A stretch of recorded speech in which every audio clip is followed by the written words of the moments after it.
Friends, இன்றைக்கி soya 65 எப்படி செய்வோம் பார்ப்போமா. அதுக்கு சோயா சுடுதண்ணியில் ஊற வச்சுருக்கேன்.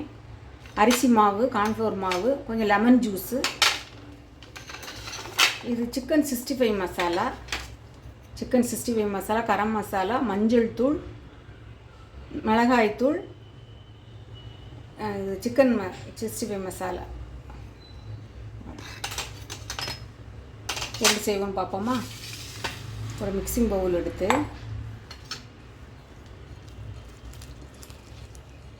சோயா நல்லா புழிஞ்சு கொண்டு வந்துடுவோம். பவுலில் இதில் போட்டுடலாம்.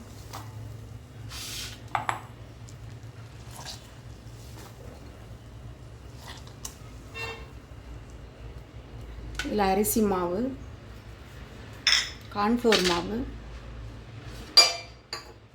லெமன் ஜூஸு,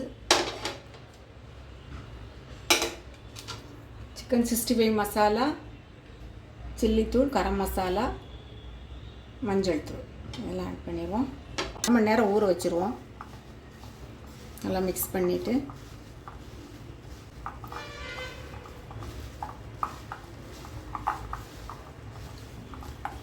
இதிலே தண்ணி இது இருக்கும். தண்ணி ரொம்ப கலக்க வேண்டாம், இதே நல்லாயிருக்கும். தண்ணி தேவைப்பட்டால் லேசாக தண்ணி தெளிச்சிக்கலாம். 1/2 மணி நேரம் ஊறிடுச்சு. ஊறினதுக்கப்புறம் இப்போ நல்லா மிக்ஸ் பண்ணிக்கிடுவோம். நல்லா எண்ணெய் சூடாகிடுச்சு, பொரிச்சு எடுத்துடலாம்.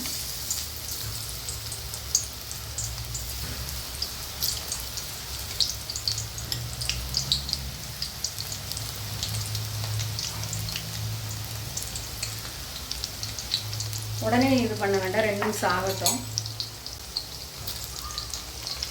சூப்பரான சோயா 65 ரெடி. ரொம்ப ஈஸி அண்ட் டேஸ்டி.